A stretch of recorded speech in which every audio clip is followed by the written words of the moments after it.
Raha vaovao mahakasika ny sosialy ny mponina kosa na azo tetezana vaovao azy ireo mponina eo anivon'ny fokontany mananjara ao anatin'ny boriboritany faha-efatra, tetezana izay tena anampy be tokoa amin'ny andavanandro ny ireto mponina ireto. Androany ara moa no nanatanterahana ny fitokanana an'ity fotodrafitrasa ity.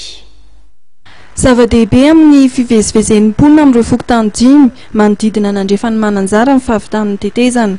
Olona netsiny no mahazo tombotsoa amin'ny fahavitan'ny fotodrafitrasa. Izao ny vita dia vokatry ny fiara-miasan'ny commune tamin'ny orinasa Batpro. Manamafy fiarahamonina amin'ny fitiavana sy fihavanana ny tena sy ny fianakaviako amin'ny fokontany ireo izay misy ny orinasa telo: Fimelta, Batpro, Sidef.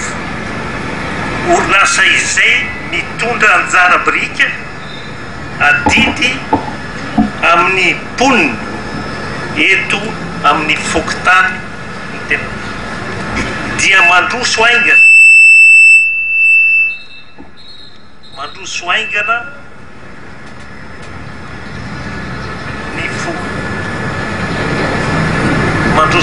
ny fokontany, ny commune, ny tanàna ary ny firenena Madagasikara.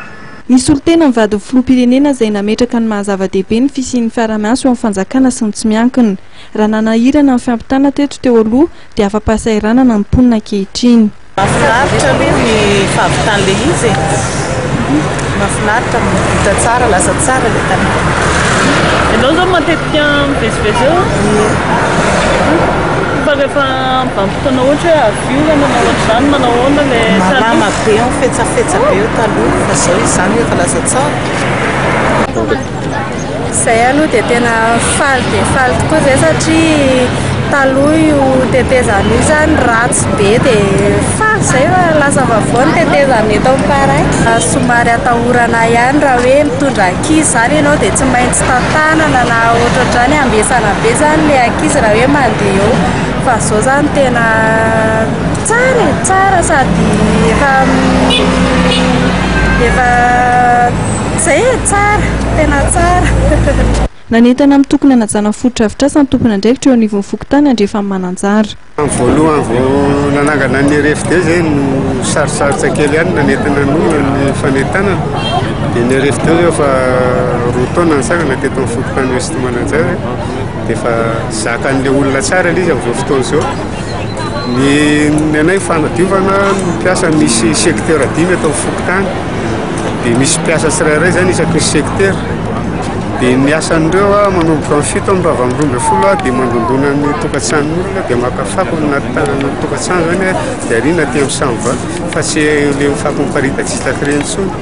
Vita izay dia manadio amin'ny canal sy lalakely zany ilay mpiasa ny RFD eto. Iza manakarama an'zareo? Ny RFD dia misy lasakemboka alohan'ny mponina isaky ny tokantrano 200 ariary. Isam-bolana zay? Isam-bolana. Ny fitokanana izay natrehan'ny solotena ny vady filoham-pirenena, solombam-bahoaka ny boriboritany faha-efatra ary ny avy amin'ny fikambanana fokontany 2010 eto Antananarivo.